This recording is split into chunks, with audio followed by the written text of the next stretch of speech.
سوا من سے زیادہ اناج استعمال نہیں کیا میرے آقا اور رسول نے. اور کوئی اگر مجھے تاریخ سے ثابت کر دے کہ کوئی تلی ہوئی چیز کھائی ہو تو میں اس کا مجرم ہوں. میں اس کا مجرم ہوں. اور ہماری زندگیوں میں کیا ہے؟ ابتدائی تلی ہوئی چیزوں سے ہوتی ہے. پراٹھا، شامی کباب، انڈا تلا ہوا، سب تلی ہوئی چیزیں، چکنائی والی چیزیں. اور چکنائی میں کملی والے کا رویہ کیا ہے؟ جو محبوب ترین خوراک ہے میرے آقا کی وہ کدو گوشت ہے. بکرے کا گوشت اور کدو، اس کو لوکی بھی ہم کہتے ہیں. اتنا شوق تھا اس کا کہ آپ کندھے پہ رکھ کے اس کو لایا کرتے تھے. ایسے ہاتھ سے پکڑ لینا اور کندھے پہ رکھ لینا، مطلب دکھاتے ہوئے لانا، ڈسپلے کرتے ہوئے لانا کدو کو. وہ پسندیدہ خوراک کو بھی کیسے کھاتے؟ زیتون کے تیل میں کھانے پکتے تھے تو آپ ایسے ہلاتے اس کو، پلیٹ کو ایسے کر کے اپنا ہاتھ مبارک ڈال کے ایسے، تاکہ گدلا سالن آپ کے حصے میں آئے، رتی بھر بھی تری نہ آئے. اس مرغوب غذا کو بھی کسی قیمت پہ آپ نہیں چاہتے تھے کہ اس میں سے چکنائی آپ کے حصے میں آئے، نیچے سے گدلا سالن آئے. اور ہماری تو تری نہیں مکتی. سب کام الٹ کرنے ہیں ہم نے، سرکار کے طریقوں کے خلاف ہی کرنے ہیں. آج کل دودھ آپ کو پیش کیا جاتا، اس زمانے میں دودھ کو ابالتے نہیں تھے، یا اونٹ کا ہوتا اور یا بکری کا. اور انریچمنٹ کے لحاظ سے جو چکنائی ہے اس کے لحاظ سے میں ایک بات آج آپ کو گوشت گزار کر دوں تاکہ اس حوالے سے آپ کو بہت سی باتوں کا علم ہو جائے. سب سے گاڑا دودھ، چکنا دودھ بھینس کا ہوتا ہے.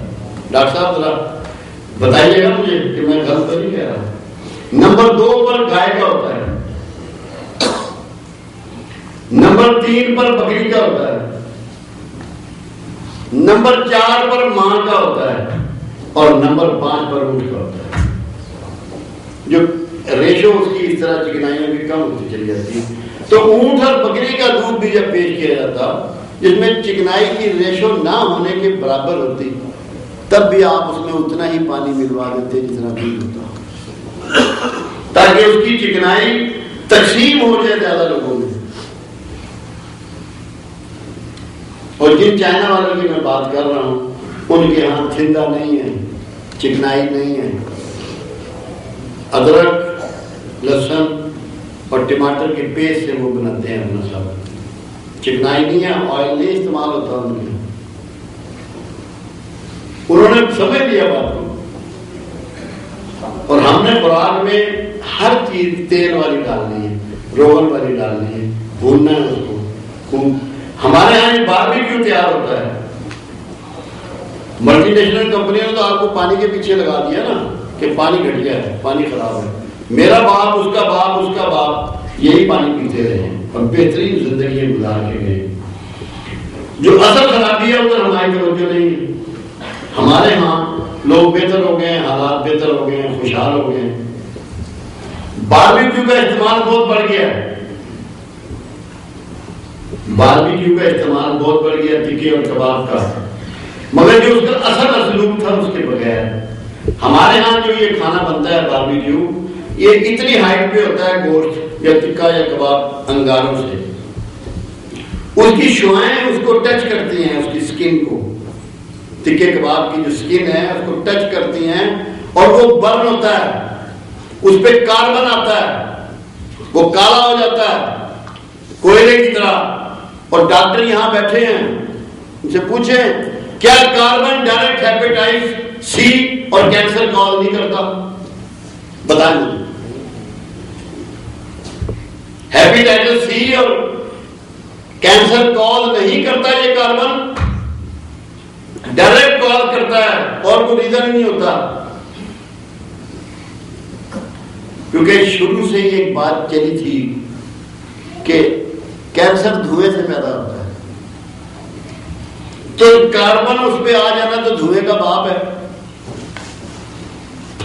ہمیں پتہ ہی نہیں ہے کہ خوراک میں کتنی احتیاط کی ضرورت ہے. اگر آپ کو باربیکیو کھانا ہے 9 انچ اونچا رکھیں اس کو چولہے سے، دکاندار سے کہیں اس کو چینج کر اپنے اس کو انگیٹھی کو، جلد کو نہیں چلنا چاہیے.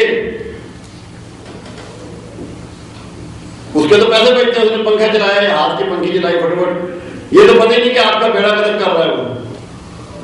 وہ تو کاربن آ گیا اس پہ، جل گئی ہے اس گوشت کی جلد، پتہ ہی نہیں ہے. ٹائم کیا ہو گیا یار، یہ تو بڑا لمبا کام ہے. اچھا تھوڑی دیر اور میں ایسے کر لیں. اچھا یہ تو پھر بھی پورا بہت لمبا ہے. یہ میرا ہے، آپ کو ای میل کر دیں گے. اس میں خوراک کی بھی بہت سے ہیں چیزیں، کیونکہ قرآن نے چیزوں کو حرام کیا. قرآن نے چیزوں کو حرام کیا. کن چیزوں کو اللہ نے حرام کیا جو آپ کی صحت کے لیے نقصان ہے؟ ان میں سب سے پہلی چیزیں وہ ہیں جن جانوروں کے اندر خون موجود رہ جاتا ہے ذبح کے بغیر، کہ جب وہ خون آپ استعمال کرتے ہیں یا گوشت کھاتے ہیں، آپ کے اندر بیماریاں پیدا ہوتی ہیں اور کلوٹنگ پیدا ہوتی ہے اس کے استعمال سے. اگر آپ کا ٹائم کی کمی ہے تو اس کو نیکسٹ دوبارہ رکھ دیجیے. کیوں کیا دوستوں کی رائے ہے؟ جی مجھے ان کے ٹائم پہ یہاں ہے، مجھے تو بولی میں تو حاضر ہوں. اس کو مختصر نہ کریں، دوسری قسط کریں، دوسری نشست. ہاں کیونکہ یہ ہے بہت امپورٹنٹ ہے. دیکھو نا، اللہ تعالیٰ نے شکار کرنے والے پرندوں اور درندوں کو حرام قرار دیا، کیونکہ وہ ڈائریکٹ گوشت لیتے ہیں اور اس کے اجزاء ان کے اندر ہوتے ہیں. اگر آپ اس کو کھائیں گے تو وہ آپ کے اندر کچے گوشت کے اثرات آئیں. کچا گوشت انسانی صحت کے لیے کیونکہ مضر ہے، ہمیشہ اس کو پوری طرح پکا کے کھانا ہوتا ہے. اس لیے تمام وہ جو گوشت خور پرندے ہیں یا گوشت خور جانور ہیں ان کو اللہ نے حرام قرار دیا. یہ آپ کی صحت کے لیے اللہ کیونکہ آپ کو صحت مند دیکھنا چاہتا ہے. تھوڑا ٹائم آدھا گھنٹہ ہے تو لے لو، میں اس لیے اس کو وائنڈ اپ کر لوں. دیکھ لیجیے گا. ٹھیک ہے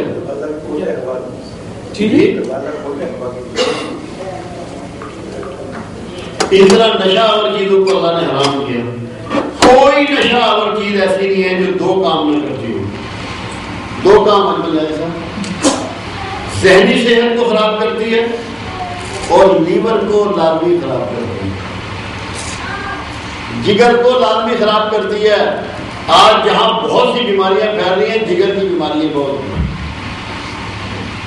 اور کوئی بھی نشہ کرنے والا جگر کی بیماریوں سے محفوظ نہیں رہ سکتا. اللہ نے اس کو پہلے ہی حرام قرار دیا.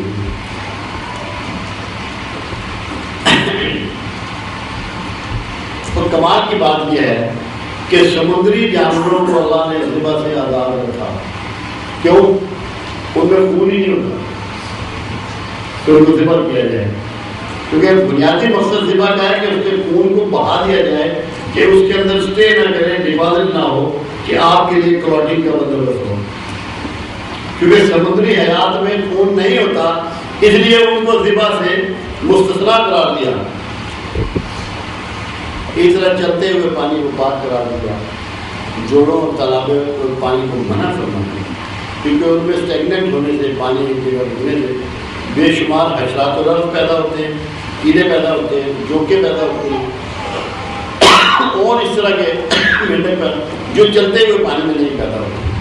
اور وہ جب آپ پانی پیتے ہیں کچھ چیزیں تو آپ دیکھ لیں گے، اس کو ہٹا دیں گے، چھان لیں گے، کپڑے سے چھان لیں گے، مگر جو جراثیموں کی ایک خاص تعداد اس کے اندر پیدا ہو چکی ہوتی ہے اس تعفن اور خرابی کی وجہ سے وہ آپ کی نظروں سے وہ چل جاتا ہے. اس سے آپ کو بچانے کے لیے اللہ نے اہتمام کیا کہ اس کو آپ کے لیے حرام کر دیا. ایک بار ایک حکیم صاحب نے، طبیب نے دکان کی مدینہ منورہ میں، اس کے پاس ایک مہینہ گزار ہوا، تو وہ رسول اللہ صلی اللہ علیہ وسلم کے پاس آگے اور کہنے لگا، اللہ کے نبی آپ نے اپنے لوگوں کو ہمارے پاس آنے سے کیوں روکا؟ فرمایا ہم نے تو کسی کو نہیں روکا، پھر کوئی کار نہیں ہوتا. آپ نے فرمایا آئے گا ضرور. اللہ کے نبی آپ نے کیوں؟ فرمایا یہاں کوئی پیٹ بھر کھانا نہیں